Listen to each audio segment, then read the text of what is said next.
The NFL season is right around the corner, and we already got some drama. And somehow it always feels like where there's drama, there's also the New York Jets. And man, is there some crazy drama surrounding Haason Reddick right now. New York had thought that they were trading for a stud pass rusher who could come in and be a huge difference maker on an already stacked defense. But it seems like that was too good to be true. Now he either wants out or he wants a new big contract. And I don't know that the Jets will be the team to give it to him, or really even should. It's just an overall big, messy, drama-filled situation, and we gotta talk about it. Reddick was traded back on April 1st to the Jets for a conditional third-round pick, and now, without ever actually playing a snap for them, he wants out. He's already requested a trade, and it's just an absolutely bizarre situation. He's missed a ton of training camp holding out, and he's getting fined a ton of money because of it, $50,000 a day. Right after he requested the trade, the Jets immediately came out with a statement of their own from general manager Joe Douglas, and they made it pretty clear that they have no interest in trading him.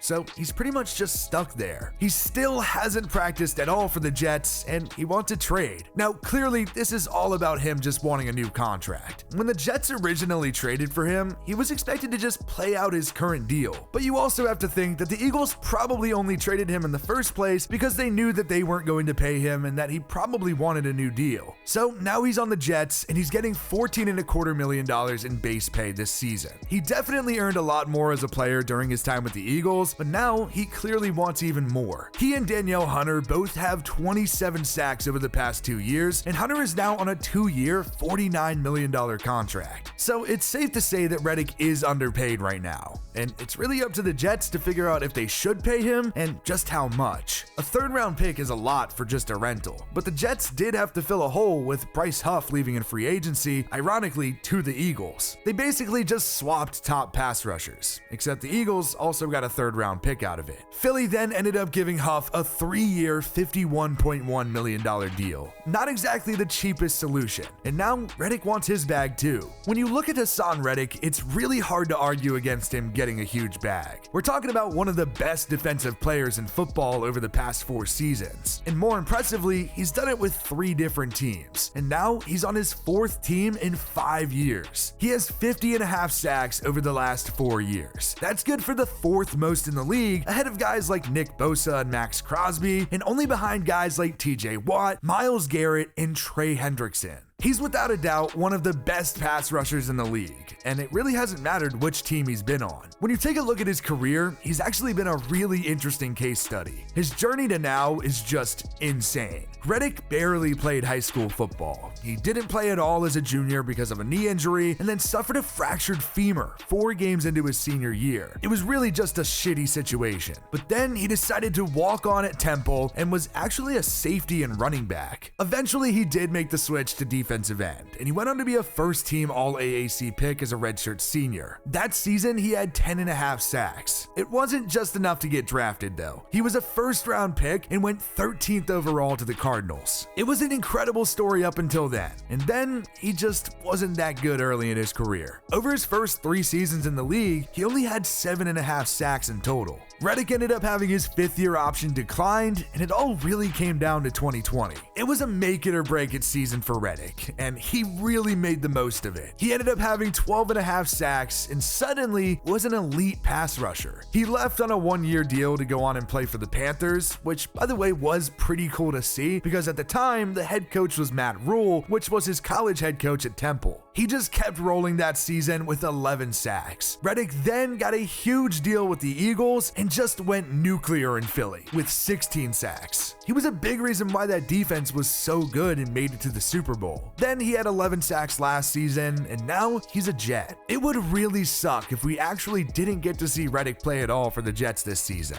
Last year was obviously a mess for them, but the defense was still really good. Losing Bryce Huff just sucks, but when you actually manage to get even better at the position after losing him, that's just crazy. Sometimes in life, things seem too good to be true. That seems like that was the case here. It was only a conditional third-round pick for one of the best pass rushers in football. It doesn't get much better than that, but the Eagles just didn't want to pay him, and now it's the Jets who are stuck with the mess. It really is a rough spot for the Jets, but again, this just feels so Jets. They're just one of those organizations where there seems to always be something going wrong, and now this is a big situation that they have to figure out. I like Reddick, and I think he's an absolute stud, and how could you not? But honestly, I don't know if I think the Jets should pay him. The Jets have a lot of good players, and a lot of good players either making a lot of money or eventually making a lot of money. It'd be really nice to have him out there for the Jets, and hopefully there's a way to make that happen without having to give him a huge new deal, but I don't know if that's going to be the case. With just how good Reddick is, I'm sure there's another team out there that's chomping at the bit to give him a huge payday, but it would be a pretty hard pill to swallow if you just shipped him off without him ever even showing up to a practice while also losing a third-round pick.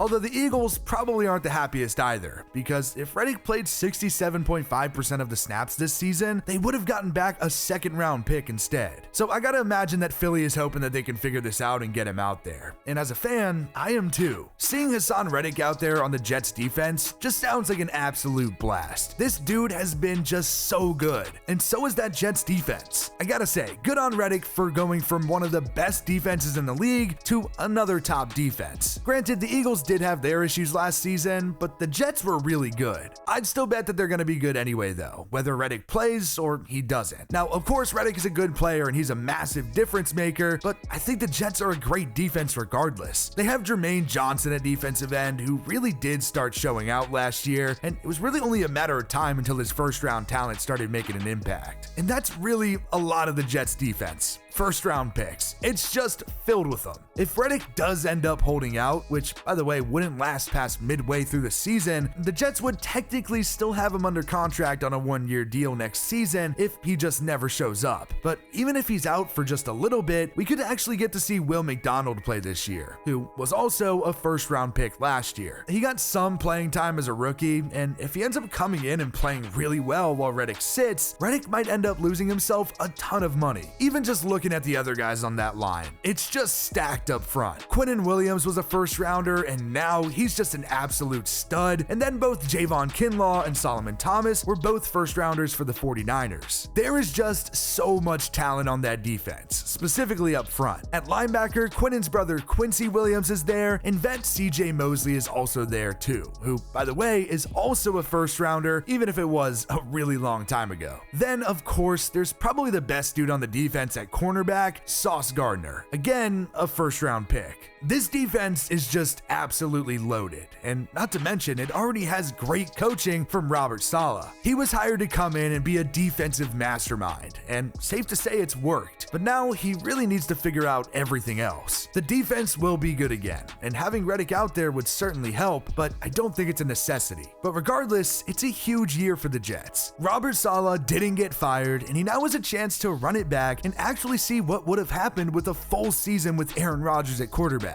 Not to mention, there's also no more Zach Wilson either, which does make it feel like a bit of a fresh start. The magnitude of this season is just huge, and it would surely help to have a guy like Reddick out there for them, but even if he isn't, I still think this team is going to be good.